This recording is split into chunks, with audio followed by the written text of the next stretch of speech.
Assalamualaikum warahmatullahi wabarakatuh. Halo Sohibul Kolam. Assalamualaikum Sohibul Kolam. Apa kabarnya hari ini? Semoga semuanya dalam keadaan baik dan selalu semangat berkarya. Aku ucapkan selamat datang kembali di podcast ketiga Al-Kolam bersama aku, Kirana Diza Pawestri. Pada episode kali ini, kita akan membahas sesuatu hal yang sangat menarik dan pastinya bermanfaat untuk kita semua, terutama bagi yang sedang berkecimpung dalam dunia kepenulisan. Di episode kali ini, kita akan mendengar kisah inspiratif dari seorang pengurus aktif Al-Kolam yang tahun ini berhasil menorehkan prestasi di bidang kepenulisan, yaitu Teh Nisrina dari divisi PSDO Al-Kolam. Pastinya kita juga akan gali lebih dalam mengenai motivasi Teh Nisrina dalam mengikuti lomba, tantangan yang dihadapi, serta tips dan trik agar konsisten menulis hingga mencapai puncak kesuksesan di bidang perlombaan. Langsung saja kita sambut narasumber kita. Assalamualaikum Teh Nisrina. Waalaikumsalam warahmatullahi wabarakatuh. Gimana nih kabarnya? Alhamdulillah baik Teh. Teh Kiki gimana kabarnya? Alhamdulillah baik juga. Alhamdulillah. Sehingga kita bisa ketemu di podcast kali ini. Boleh nih Teh? Boleh perkenalan diri dulu dari nama, prodi, dan semester. Oh iya baik. Bismillahirrahmanirrahim. Assalamualaikum warahmatullahi wabarakatuh. Halo Sohibul Kolam, perkenalkan nama aku Nisrina Ayuning Tias dari Prodi Pendidikan Bahasa dan Sastra Indonesia. Dan sekarang aku sedang berada di semester 7 nih, sama dengan Teh Kiki ya. Lagi sibuk-sibuknya apa Teh? Aduh, Masya Allah, lagi sibuk-sibuknya ngurusin buat sempro ya Teh, doain ya. Kita doakan dulu semoga Teh Nisrina lancar ya. Amin ya rabbal alamin. Skripsi sempronya. Oh iya nih Teh, aku mau ucapin terima kasih banyak juga sudah mengundang untuk berbagi ya, mungkin sedikit yang bisa aku bagikan kepada teman-teman, kepada Sohibul Kolam, tapi semoga apa yang nanti aku sampaikan bisa memberikan manfaat lah ya sedikitnya, ataupun motivasi gitu ya, melihat dari berkaca perjalanan aku selama ini. Pastinya bakal bermanfaat dong ya. Amin. Nah baik nih, kita bisa mulai obrolan kita nih. Pertama-tama aku mau kasih tahu dulu nih kalau misalkan Teh Nisrina pernah mengikuti lomba cerpen Al-Kolam Pretty Fashion Festival 2023, bahkan mendapatkan juara 2. Lomba ini pun ketika Teh Nisrina belum aktif pengurusannya Teh ya? Iya belum. Ya, kemudian di tahun sekarang aku dengar Teh Nisrina ini ikut perlombaan saat mengikuti kegiatan PMM di Universitas Mataram. Universitas Mataram dan mendapatkan juara 1 cipta puisi. Iya betul. Tingkat nasional dan juara 3 lomba baca puisi Pekan Ilmiah tingkat nasional juga ya Teh ya? Iya. Bisa cerita nggak sih Teh pengalaman Teteh waktu ikut lomba ini? Gimana perasaan Teteh waktu tiba-tiba jadi menang gitu? Oh ya, baik. Mungkin cerita dari Al-Kolam Writing Fashion Festival dulu ya. Nah, jadi pertama kalinya nih, kalau aku boleh berbagi, pertama kalinya aku berani untuk ikut lomba di jenjang perkuliahan itu ketika AWF. Nah, salah satu alasan yang mendasari aku mau untuk mengikuti lomba itu, yang pastinya itu dorongan dari teman-teman aku. Makanya aku ingin mengucapkan terima kasih banyak pada teman-teman yang selalu mendukung gitu ya, memberikan dorongan untuk aku percaya diri gitu untuk mengikuti perlombaan. Nah, salah satunya lomba cerpen. Saat itu kan Al-Kolam Writing Fashion Festival ini ada 2 cabang lomba ya. Ada cerpen dan puisi. Nah, ini fun fact-nya gitu.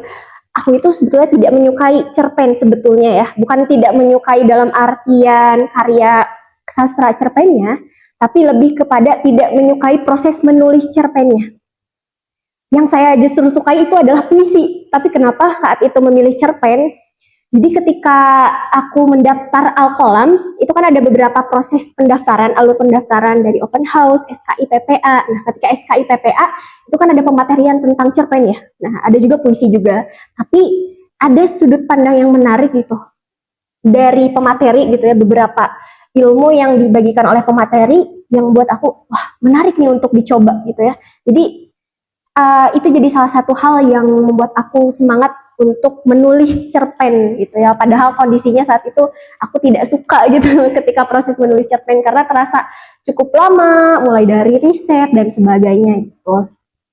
Ya itu untuk pengalaman pertama aku memutuskan untuk berani ikut lomba. Dan alhamdulillah qadarullah hasilnya juga ya bonus ya, untuk menang ini sebetulnya bonus, yang penting itu prosesnya gitu. Jadi dari Alkolam Writing Fashion Festival ini salah satu pendongkrak aku untuk mau mengikuti lomba-lomba yang lain. Nah, kemudian itu kan di 2023 ya, 2023. Nah, ketika 2024 awal tahun itu aku memutuskan untuk ikut program pertukaran mahasiswa merdeka. Nah, di program PMM ini alhamdulillah aku lolos di Universitas Mataram di Lombok gitu ya. Nah, banyak sekali pengalaman baru di sana ya, luar biasa Masya Allah. Nah, salah satunya yang paling berkesan itu adalah proses aku untuk berani untuk mencoba mengekspor lebih banyak lagi dunia kompetisi, terutama di bidang kepenulisan. Karena sebelumnya sudah pernah di cerpen gitu ya, dan alhamdulillah ada hasilnya juga, juara 2. Aku memutuskan untuk ikut lomba menulis puisi. Nah, menulis puisi ini sebetulnya salah satu hal yang menyebabkan aku untuk mau mengikuti lomba juga karena teman-teman saat itu. Memang ya, teman-teman ini sangat penting gitu posisinya untuk di sekitar kita yang mau mendorong kita gitu, mendukung kita. Nah, jadi teman-teman yang di Universitas Mataram saat itu dari Prodi Pendidikan Bahasa dan Sastra Indonesia juga, aku mengucapkan terima kasih banyak gitu ya. Mereka mau gitu membagikan informasi-informasi lomba. Dan di Universitas Mataram ini banyak sekali lomba-lomba yang baik itu dari jenjang prodinya, dari fakultas ataupun tingkat nasional gitu, banyak sekali dan sering sekali di-share kepada teman-teman PMM juga yang lain. Nah, aku juga alhamdulillah di-share, jadi aku tahu ada lomba itu, lomba puisi waktu itu, lomba puisi Hardiknas gitu ya, Hardiknas. Nah, katanya ayo ikut lomba aja dulu gitu. Dari situ aku pikir wah ini kesempatan yang luar biasa gitu ya. Kalau misalnya melewatkan agak disayangkan juga gitu. Ya, jadi tujuannya saat itu sudut pandang aku bukan untuk menang, tapi lebih ke proses. Dan salah satu alasan yang mendukung aku mau ikut lomba itu adalah karena aku dari pendidikan bahasa dan sastra Indonesia, otomatis kebanyakan mahasiswa itu tujuannya ingin menjadi seorang guru. Nah, saat itu aku pikir kalau aku tetap stuck dan tidak mau berkembang, aku tidak tahu juga dunia kompetisi bagaimana gitu ya di bidang bahasa dan sastra Indonesia, itu akan sangat merugi gitu untuk nanti ketika setelah aku menjadi seorang guru gitu. Jadi dari berbagai pengalaman lomba aku pikir gitu bisa diambil ilmu-ilmunya apa saja, kiat-kiatnya gitu ya untuk mengikuti lomba cerpen, puisi, baca puisi gitu.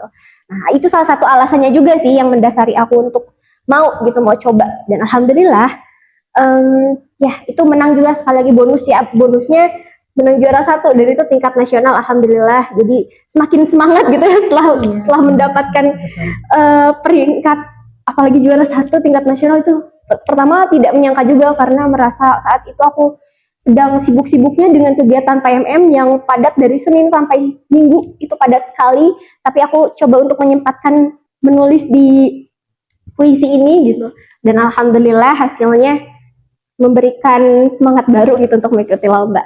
Ada lagi dari situ, tapi bukan berarti aku ikut lomba otomatis menang ya. Ada juga ketika aku kalah, tapi itu sekali lagi buat proses aku melihat bagaimana sih kriteria penilaian biasanya dalam lomba dan sebagainya gitu.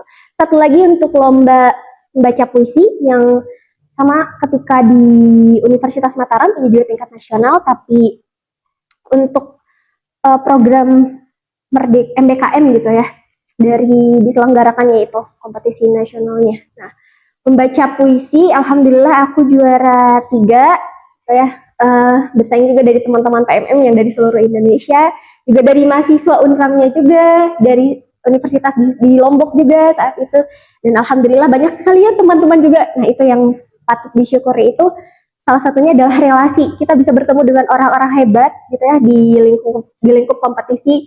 Kita bisa bertanya dan ketika membaca puisi nih, ketika kita sudah tampil, aku juga bertanya gitu sudut pandang mereka, apa sih yang kurang dari penampilan aku dan sebagainya gitu. Jadi banyak sekali pembelajaran dari perlombaan gitu.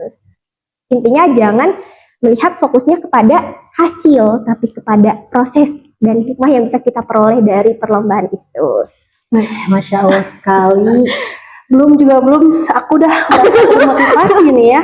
Masya Allah. Aduh, mantap sekali Teknis Rina ini. Oh iya, pertama itu Teknis Rina ikut lomba AWF nih ya? Iya betul. Tahu aku AWF juga itu lomba nasional nggak sih? Soalnya diikuti oleh beberapa tingkat siswa, mahasiswa juga nih. Iya. Berarti bisa nih untuk teman-teman yang ingin mulai bisa gabung di AWF tahun ini loh. Iya. Nah, sebentar lagi dari Alkolam itu ada perlombaan yang sama gitu ya untuk tahun sekarang AWF, tapi karena aku sekarang sudah menjadi pengurus tidak bisa ikut lagi untuk perlombaan ini. Tuh, jadi buat temen-temen nih yang mau mulai dan bingung mulai dari mana, coba deh mulai dari AWF. Iya, betul sekali Teh. Nah, tadi kan yang aku tangkap nih ya, yang pertama itu dari yang paling penting itu support gitu ya. Betul, support.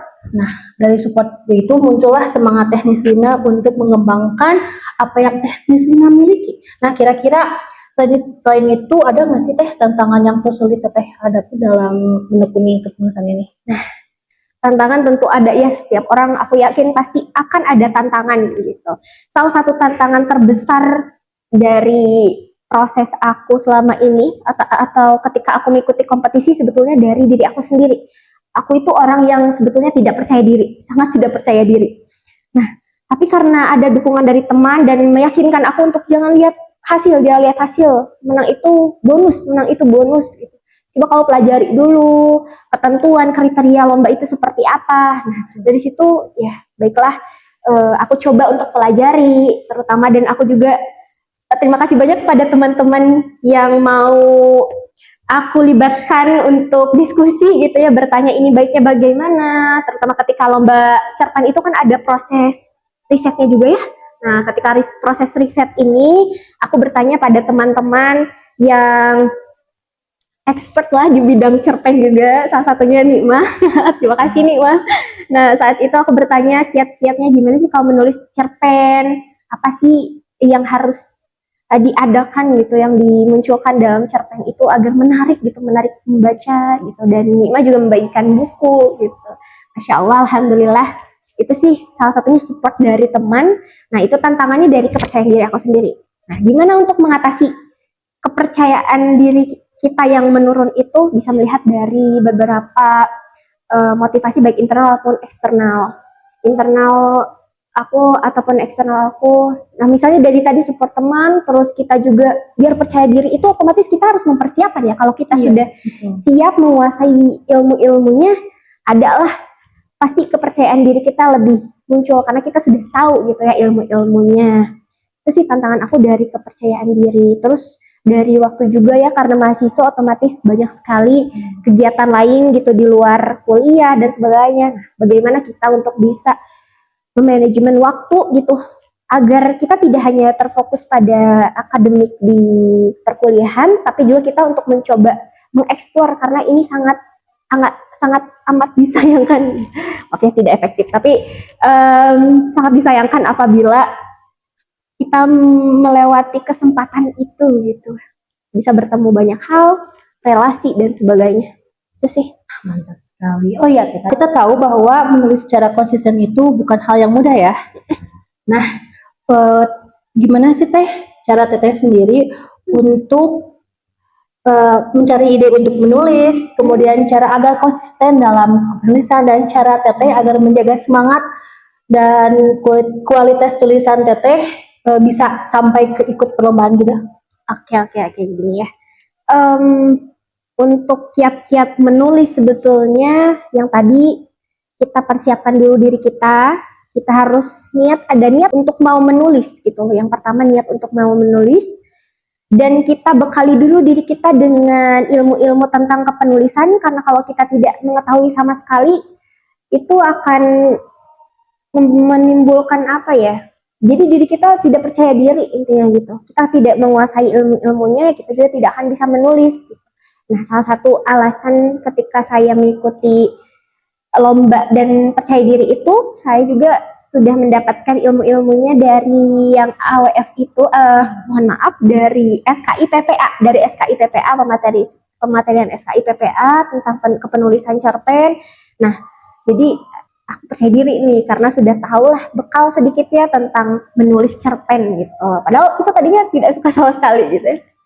Oke, nah dari kita bekali dulu ilmu kita, lalu yang kedua mulailah untuk menulis. Jangan pikirkan apapun dulu, jangan pikirkan karya kita mau bagus ataupun jelek gitu ya.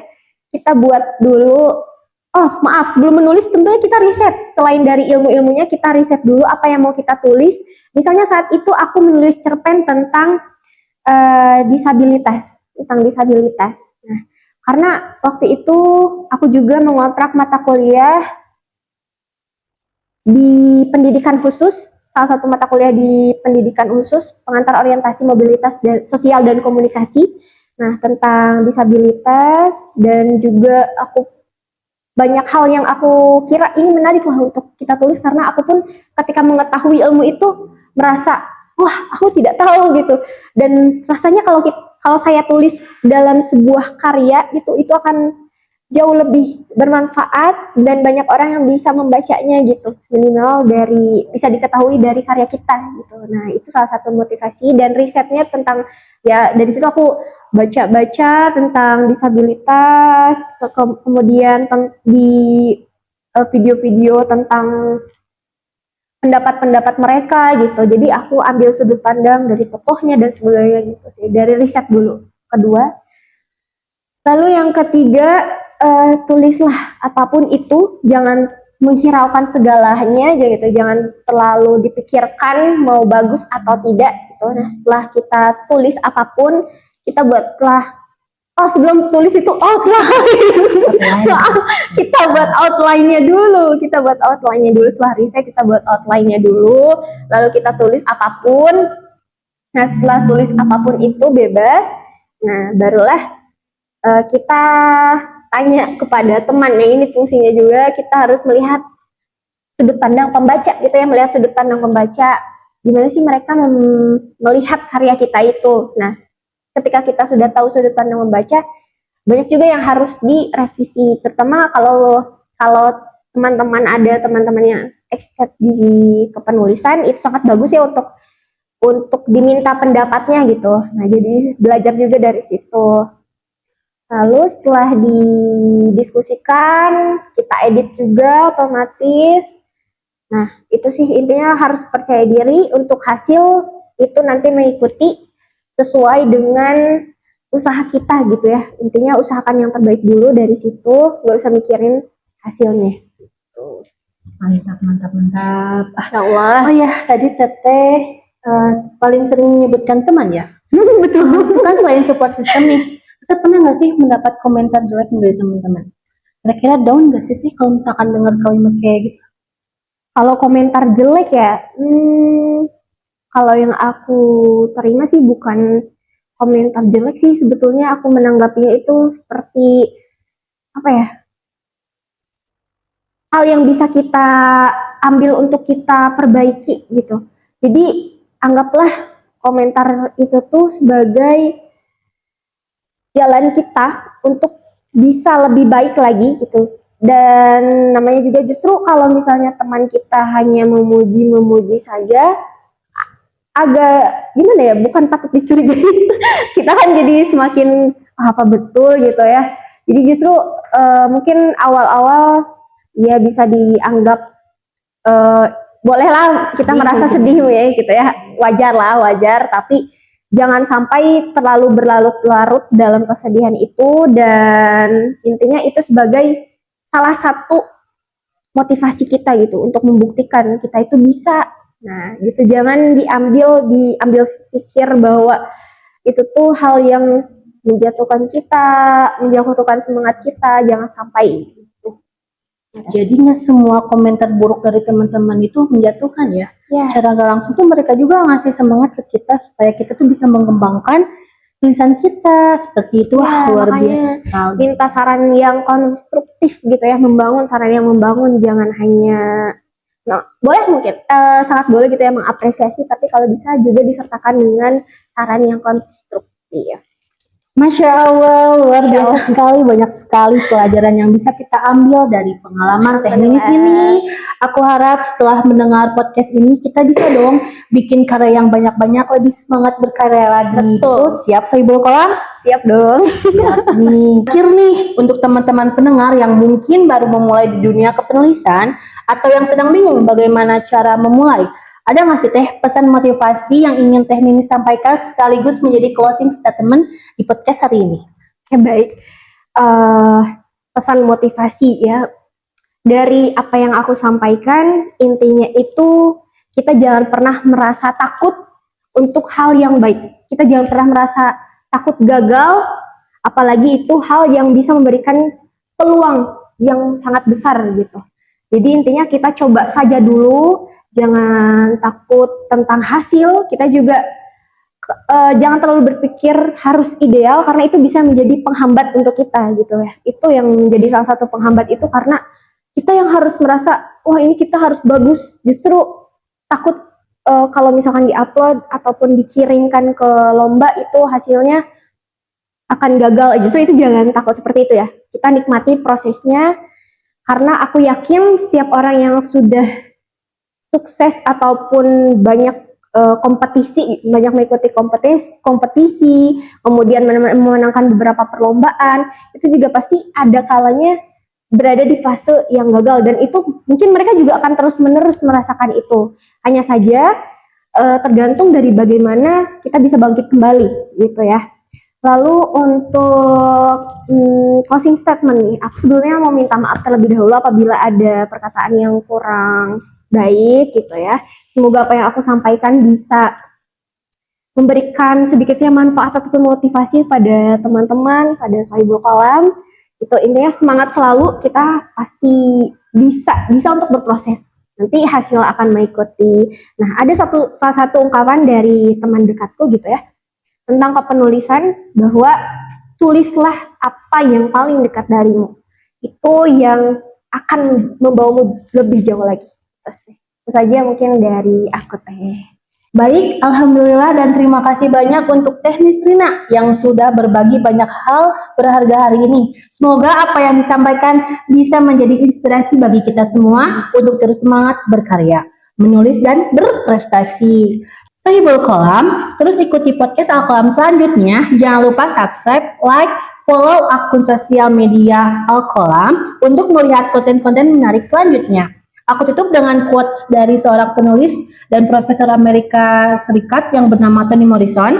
Bila ada sebuah buku yang ingin kau baca, tapi buku itu belum lagi ditulis, maka engkaulah yang mesti menulisnya. Sampai jumpa di episode selanjutnya. Wassalamualaikum warahmatullahi wabarakatuh. Al-Kolam, goresan inspirasi penggugah hati. Allahu Akbar.